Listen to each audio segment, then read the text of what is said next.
Medina শরীফের মাটি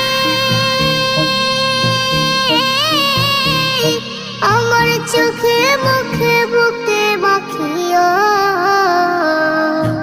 এমন পবিত্র মাটি, এমন পবিত্র মাটি আমার নবীর রওজায়।